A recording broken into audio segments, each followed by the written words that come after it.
Hello students, welcome to the Jeetneet YouTube channel. How are you all? I hope so everyone is good. And today's class we are going to discuss about the small topic, that is the structure of the sperm.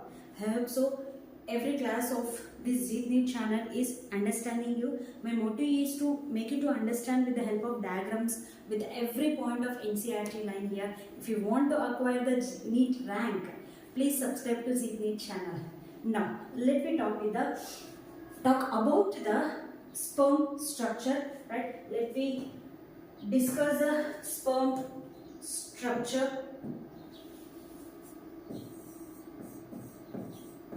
Sperm. It is also called as spermatozoa. Sperm is also called as spermatozoa. This sperm is microscopic, motile or non-motile? Oh, sorry. Right? Sperm also considered as a spermatozoa. The sperm is microscopic in structure. It is very small, right? And it is motile or non-motile? Can you tell me? There is a motile. Ova is a non-motile. Motile. It is motile. Cell that remains alive. And this was discovered by, right? The sperm structure was discovered by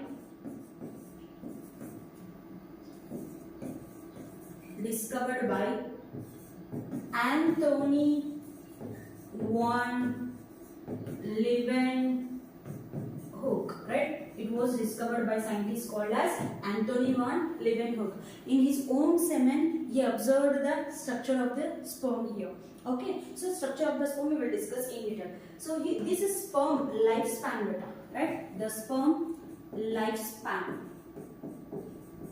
It is 43 to 72 hours. It maybe varies from one book to the another book, and it may be the 2 to 3 days. Generally, we used to discuss with the students that is 2 to 3 days, right? Lifespan of the sperm will be the 2 to 3 days, and ova will be the 1 day. That's it, 24 hours. That's it, right? So the sperm is a microscopic, motile in movement will be there here, discovered by the Anthony van Leeuwenhoek. In his own semen, he observed the structure of the sperm here, and lifespan of the sperm will be 43 to 74 or 72 hours will be there. It can be the alive here, and this sperm, when it will form with a process called as what here? The sperm formation. We are calling it as, in the last video we discussed, that is a spermatogenesis, right? We will call it as spermatogenesis. So if each ejaculation, the male body able to produce how many sperms? 200 to 300 millions of sperms. 200 to 300 millions of sperm per ejaculation, right? Per ejaculation, right? What do you mean by ejaculation here, right? Have you watched my first video of the male reproductive system, for the first introduction video, part 1 video? There you will discuss this ejaculation and as well as insemination. Difference is there, beta. Ejaculation is nothing but the first sperm which is semen which is producing out of the male body will be considering it as a what? Ejaculation here. If you want to just see the differences in the part 1 video of this human reproduction. So sperm is a microscopic, it is a motile, discovered by the Anthony van Leeuwenhoek. In his own sperm semen, he observed the structure of the sperm, and the lifespan of the sperm is 43 to 72 hours, or it may be 2 to 3 days. It will be varies.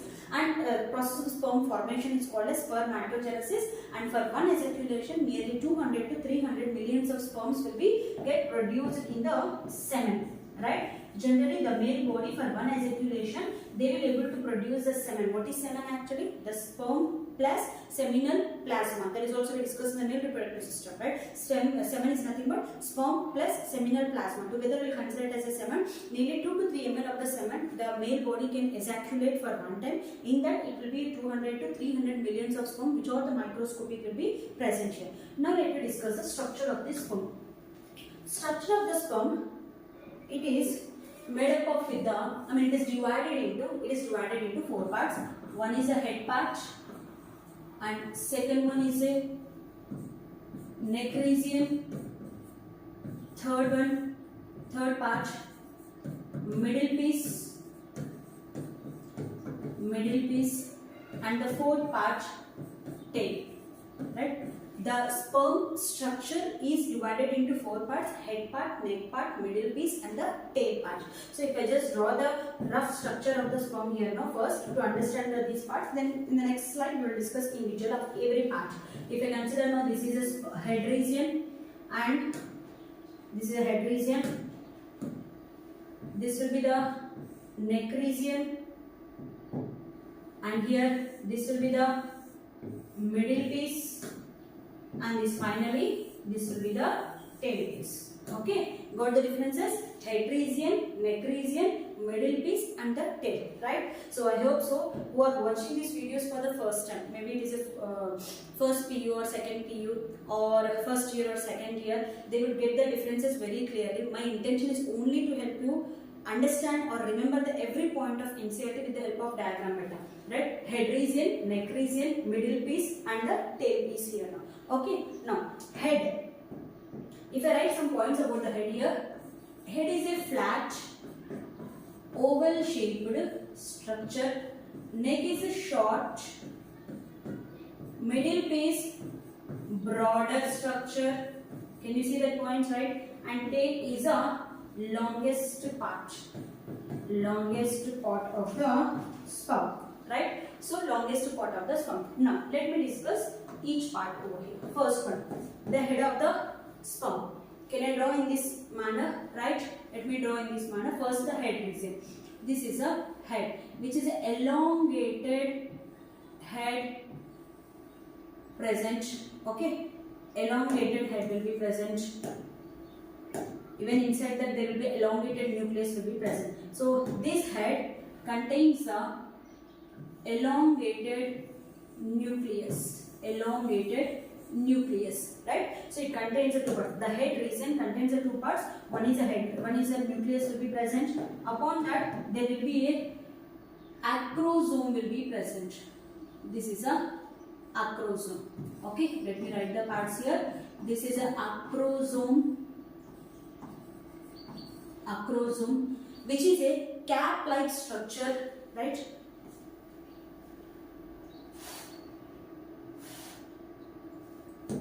Okay, head region, first part, there is a acrosome, which is a cap-like structure upon the head, right? This acrosome will release the enzymes for the penetration, right? For the acrosomal reaction, we will discuss in the next topic also what is acrosomal reaction. Now, below that there will be a nucleus is present. This nucleus is elongated nucleus, right? Now, this acrosomal nucleus is surrounded by one membrane. You can look at over here. You can look here. Surrounded by a membrane up to here, beta. This is whatever I am drawing here now. This one. This is a one membrane up to here. Up to here, one membrane will be present. This is a one membrane. I am drawing one more membrane, which is here. This membrane.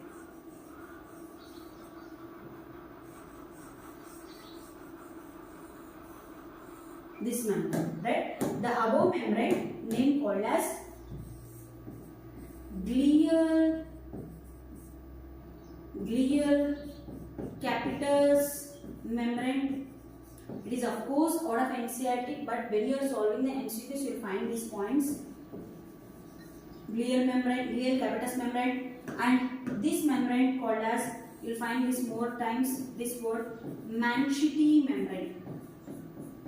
This membrane is a Manchete membrane. Am I right? Okay. So understand, the head portion of the sperm will contains a upper portion contains a acrosome, which is a cap-like structure. This acrosome will release some enzymes for the acrosomal reaction to penetrate into the ova. And below that there will be nucleus, which is elongated. It contains a chromosomal material, right? It contains a chromosomal material will be present. Okay, and these two are surrounded with the surrounded with the two membranes. One is the glial capitis membrane, and half it is covered with the Manchete membrane. And upon that there will be a plasma membrane. Upon that there will be a plasma membrane. I think so. Let me take another color. Upon that there will be a plasma membrane. It surrounds with the plasma membrane. Am I clear, beta? This is total about the head. Now, next part, I am talking about the next one, that is a neck region. Neck region is also surrounds with the Manchete membrane. This is a Manchete membrane. So this Manchete membrane, this neck region is also surrounded with the plasma membrane, right? Plasma membrane. In the neck region, we will be having two centrioles will be present. One is the distal centriole will be present here. This is a distal centriole. This is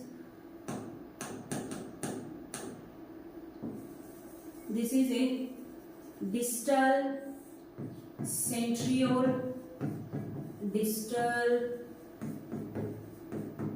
centriole. Above that, in this region here, there will be one more centriole, that is proximal centriole.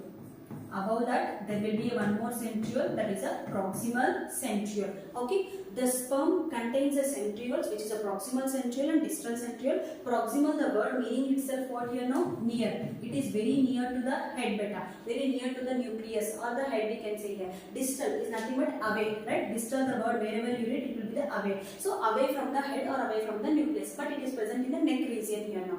Okay, actually whenever the fertilization is going to be happen, when the sperm will enter into the ova, at that time the proximal centriole enters into the ova along with the head portion. That's why the proximal centriole is helpful for what you know. What is the function of proximal centriole? It is useful or helpful. It is helpful in first cleavage of zygote. It is present in the male body, that is in the male spermata, but it is useful in the female body actually. Okay, so the proximal centriole, which is helpful for the first cleavage of the zygote when the sperm is entered into the ova, right? So up to here beta, the sperm head will enters into the ova here. That's why the proximal centriole also will enters along with the head of the sperm here. That proximal centriole only will be helpful for the first cleavage of the zygote here, because in the ova centriole will not be present. It is absent here. No, if something reason should happen, as you know it already in the botany you might have discussed, that is centriole is very important. So this proximal centriole, which is there in the sperm, will be helpful to cleavage process in the zygote here. Okay, now distal centriole is present in the neck region. This distal centriole will produces a long filament, right? Produces a long filament. This distal centriole produces a long filament called as axial filament. Distal centriole will produces a long filament called as axial filament. The function of the distal centriole only formation of axial filament, right? Formation of axial filament. So as you already know that centriole will be the proximal will be 9 plus 0 will be there, and this one will be the 9 plus 2. Filament will be the 9 plus 2 arrangement will be present. This is a 9 plus 0 will be present. Okay. Now the next part, there is a middle piece beta. I am drawing a middle piece here now, and this Manchete membrane will be present up to the middle piece now. Manchete membrane is present up to the middle piece. Manchete membrane is present up to middle piece. Okay. Look at here. This is what plasma membrane. This is what here, plasma membrane. Plasma membrane is surrounds to every whole part of that. This is a middle piece. Okay, this portion we are calling it as a head portion, and this portion calling it as neck, and this portion calling it as a middle piece. This portion, alright.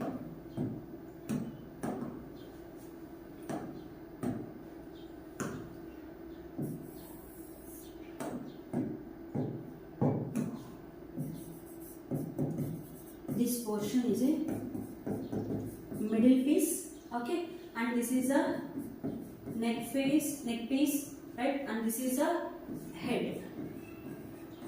Okay, right, ma'am. Now, in the middle piece, this is the axial filament we saw, right? This is the axial filament, right? This axial filament is going to be have a spiral formation of mitochondria, like in this way, mitochondria.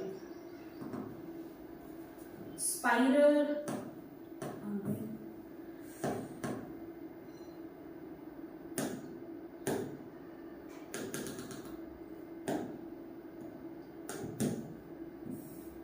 Spiral formation of mitochondria will be present, like in this way. It is totally surrounded with the what you know, mitochondria, right? In the middle piece, this is a Nebenkern sheath.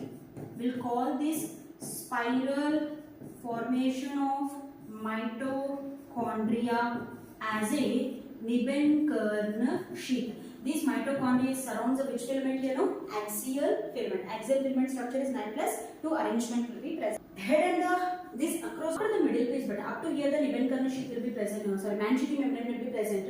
Nebenkern sheath, and here all it is totally inside that petal. Totally inside that we have the cytoplasm. Inside that here all will have the cytoplasm. Here all will have a cytoplasm will be present, because as it is a cell, right? Just in the previous video we have discussed that the spermatid will convert into as a sperm, right? It is the modification how it is happening here.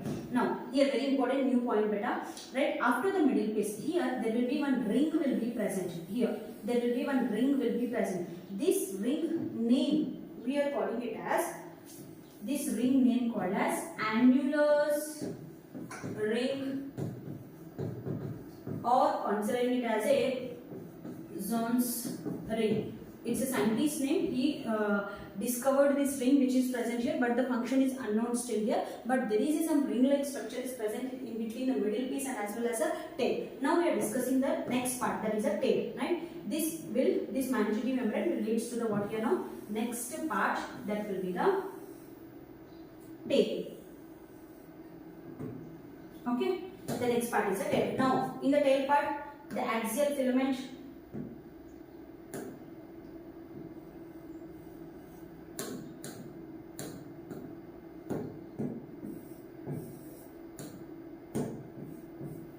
right. In the middle place, the axial filament is there, and this axial filament only will extend into the tail part, right? Will extend into the tail part, and this axial filament which is extending into tail part, this one we are considering it as a what you know, flagella, right? This one we are considering it as a flagella.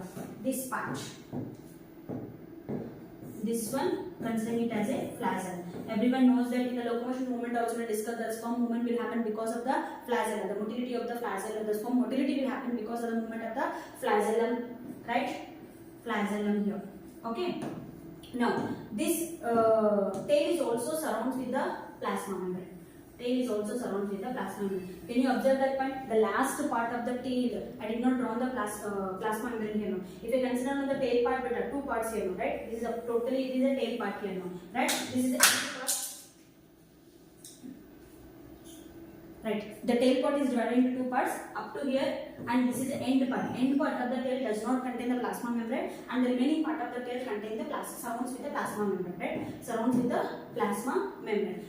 This is about the sperm structure. Every point of NCERT, and then we have discussed here, right? Now this is about the sperm membrane. This is annulus ring, also considered as a John's ring ring here.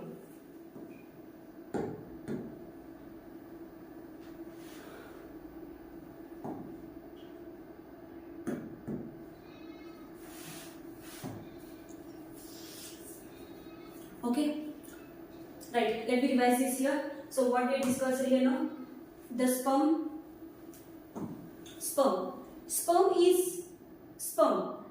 also called as spermatozoa. It is a microscopic, it is a motile, and it is discovered by the Anthony van Leeuwenhoek in his own semen. He discovered this structure of the sperm, and the lifespan of the sperm is 42 to 72 hours, or maybe the 2 to 3 days. And the formation of the sperm is called as spermatogenesis. And for one ejaculation, nearly 200 to 300 million sperms are going to be get ejaculated in the semen of 2 to 5 ml.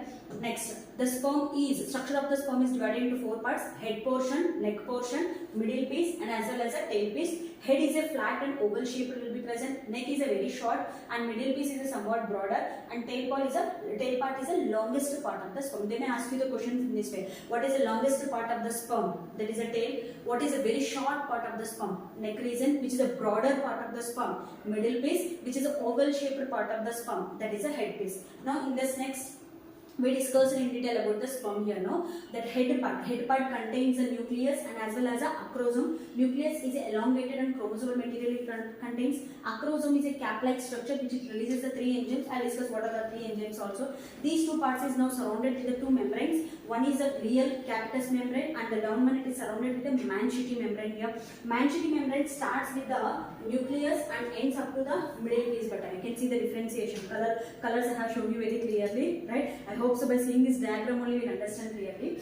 Manchete, okay, and these 2 membranes is a total sperm is now surrounded with a total sperm is enclosed with the plasma membrane. This is calling it as a plasma membrane. Total sperm is enclosed with the plasma membrane, but the end part of the tail of the sperm is not enclosed with the plasma membrane. It is somewhat flagellum region which is helpful for the movement here.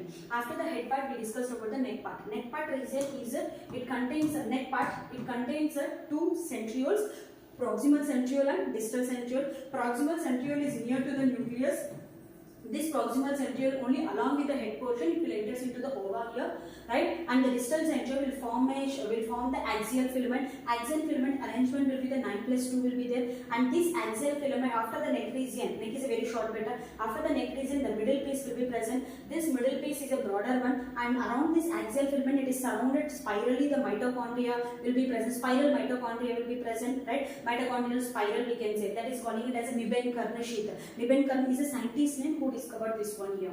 Okay, now after this middle piece, but at the end of the middle piece there will be one ring-like shaped structure is present. There is an annulus ring, or we can call it as a Johnson's ring, right? And after this ring, the next part will be the tail part. Tail part will be the 2 here, the major part of the tail and the end part of the tail. The major part of the tail, this axial filament only will be projected to form like as a flagella, right? Flagellum will be helpful for what? Movement here. Okay, now the next thing.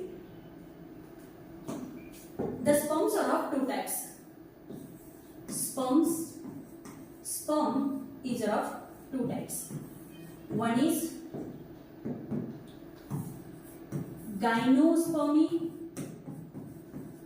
The sperms is of 2 types, gymnospermy, and one is androspermy. Very simple to remember, beta, right? Gymnospermy and androspermy. Gyno, something related to what? Female, right? Gyno is nothing but gynecologist we used to say. That is something related to the females actually. Means the sperm which it contains the genetic material, that is the X chromosome if it is there. We will call that sperm as a gymnospermy. The sperm which it contains the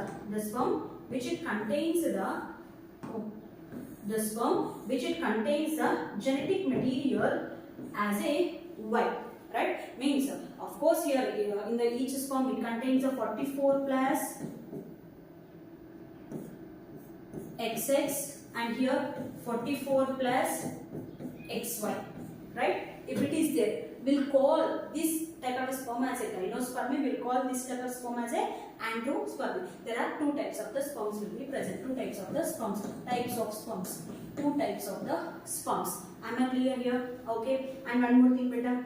Inside point one more. The sperm, 60% of the sperms in that 200 to 300 millions of sperms which are ejaculating, in that 60% of the sperms should have size, good size and good shape, right? In that 60% of, in that 60% of the sperms, right, 200 to 300 millions of the sperms, whatever they are ejaculated, in that 60% of the sperms should have a good size and the shape. Means some sperms may not form the head region, some sperms may not form the exact middle piece, some sperms may not form the axial filament, maybe the flagella at the formation whenever the spermatogenesis process is happening, right? So the quality of the sperm or the formation of that every part is might or not happen clearly here. So that in the 200 to 300 millions of sperms, 60% of the sperms, if it is having good size and shape, in that 60% who is having a good size and shape of the sperm, in that 40% of the sperms, 40% of the sperms should have vigorous motility.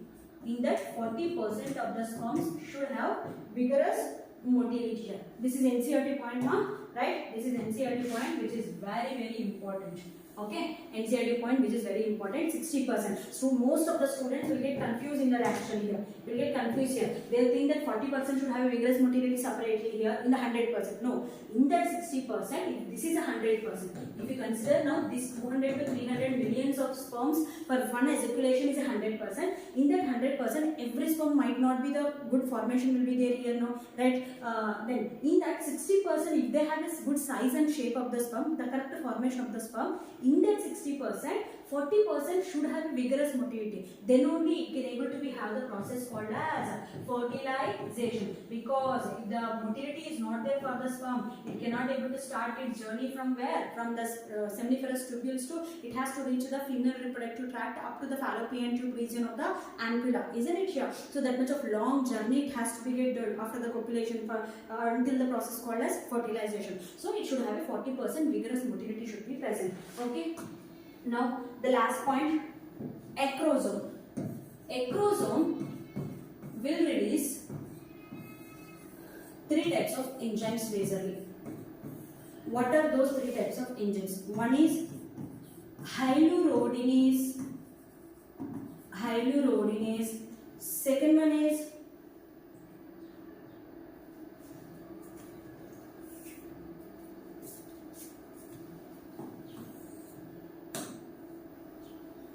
is hyaluronidase, second one corona radiating enzyme, third one is Jonah lysine, or you can call it as acrosine, or we can consider it as a acrosine. Okay, so acrosome will release 3 types of enzymes: hyaluronidase, corona radiating enzyme, and Jonah lysine. Hyaluronidase will digest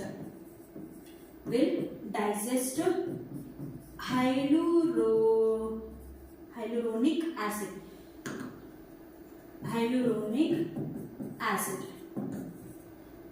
between corona radiating cells. If there is a corona radiating cells here, no, right, like that around the ova, here the hyaluronic acid will be present, that will be get digested by this hyaluronidase. Corona radiating enzymes will digest this corona radiating cells. After that, inside that there will be what? Jonah penicilla will be there. So when the sperm is entering here, beta, first it need to be get digest the hyaluronic acid, then after it we need to remove the corona radiating enzymes, then after it we need to get digest the Jonah lysine. So sorry, Jonah penicilla. Jonah lysine is going to be get digest to what?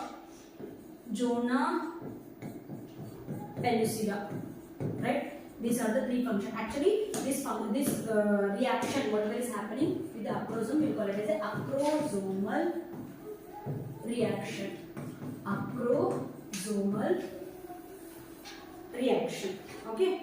See, remember this point, beta. All these 3 enzymes which are releasing here, all are proteolytic enzymes. All these 3 also proteolytic enzymes. Okay, so I hope so. I'm clear with the structure of sperm, right? I'm clear with the structure of the sperm, right? Okay, so this is a sperm structure. So I hope so you are understanding these classes. Thank you.